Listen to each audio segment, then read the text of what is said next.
Halo semua, selamat datang di Catatan Si Cuan. Hari ini kita akan melakukan deep dive ke salah satu emiten di sektor yang paling banyak diperhatikan, sektor batubara. Emiten yang akan kita bedah adalah PT Bara Multi Suksesarana Tbk dengan kode saham BSSR berdasarkan rilis laporan keuangan kuartal ketiga 2025 mereka. Kinerja emiten batubara di tahun 2025 ini memang sedang dalam sorotan tajam. Setelah euforia harga komoditas di tahun 2023, kini kita melihat apa yang disebut sebagai normalisasi harga. Laba BSSR pun ikut tertekan, sejalan dengan emiten sejenisnya seperti PTBA yang labanya juga dilaporkan anjlok di periode yang sama. Tapi, seberapa dalam penurunannya? Apakah ada yang menarik di laporan keuangannya? Mari kita bedah satu persatu. Penting, pembahasan ini adalah murni analisis data dari laporan keuangan yang tersedia dan informasi publik. Ini bukan merupakan ajakan untuk membeli atau menjual saham apapun. Selalu lakukan riset Anda sendiri sebelum mengambil keputusan investasi. Oke, pertama kita lihat gambaran besarnya dulu.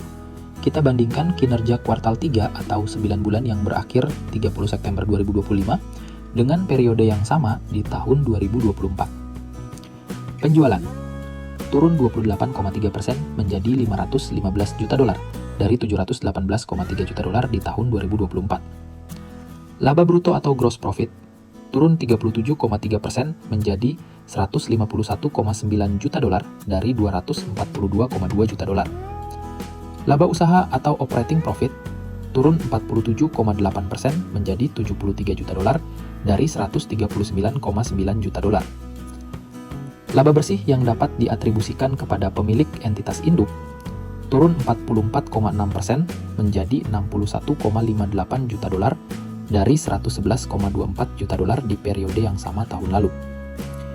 Ini adalah penurunan yang signifikan, tapi seperti yang saya sebutkan tadi, ini sejalan dengan kondisi sektor batubara secara umum yang mengalami tekanan harga jual rata-rata. Sekarang mari kita lihat pergerakan antar kuartalnya di tahun 2025. Laporan Q3 ini adalah data kumulatif 9 bulan. Untuk mendapatkan kinerja kuartal 3 saja, kita perlu membandingkannya dengan laporan kuartal 1 dan kuartal 2 yang sudah rilis sebelumnya. Jika kita hitung, pergerakan laba bersih BSSR di tahun 2025 adalah sebagai berikut. Laba bersih Q1 2025 sekitar 324 miliar rupiah. Laba bersih Q2 2025 sekitar 482,4 miliar rupiah. Laba bersih Q3 2025 sekitar 219,9 miliar rupiah. Apa artinya ini? Kinerja BSSR sempat naik signifikan di kuartal 2 dibanding kuartal 1. Namun, laba bersihnya kembali anjlok di kuartal 3 2025. Ini menunjukkan tekanan di kuartal ketiga yang lebih berat. Meskipun laba bersihnya turun, ada kabar baik jika kita melihat neraca atau posisi keuangannya. Total aset naik tipis menjadi 398,3 juta dolar dari 383,1 juta dolar di akhir tahun 2024.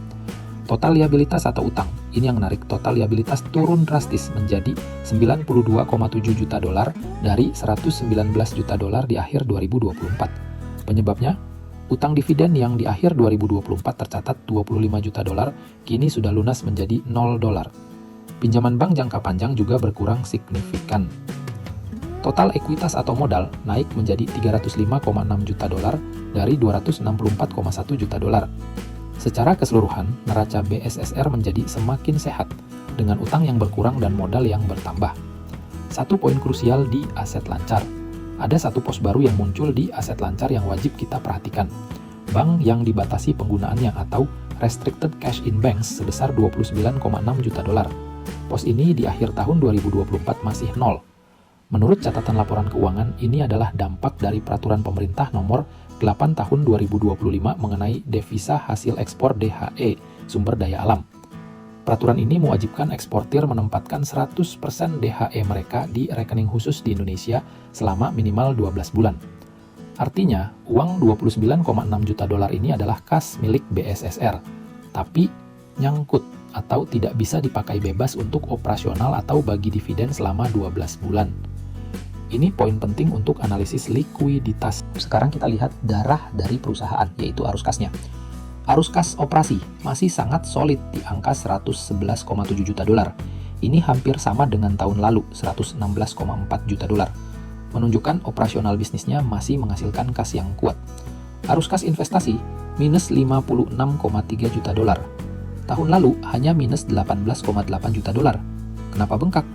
Tentu saja, karena adanya penempatan bank yang dibatasi penggunaannya, DHE, sebesar 29,6 juta dolar tadi.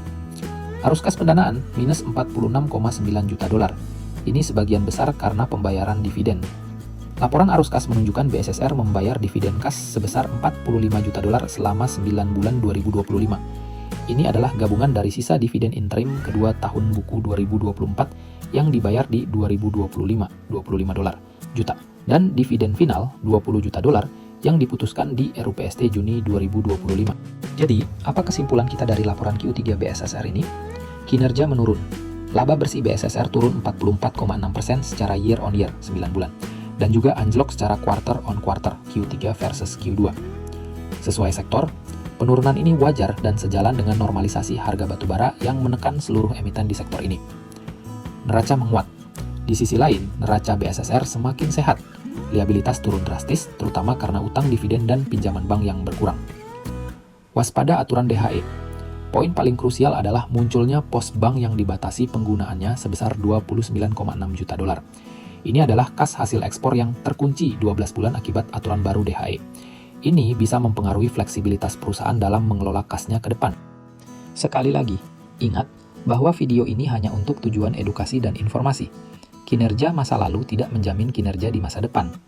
Ini bukan rekomendasi untuk membeli atau menjual BSSR. Bagaimana pendapat Anda tentang kinerja BSSR? Apakah dampak DHE ini akan sangat berpengaruh pada kebijakan dividen mereka tahun depan?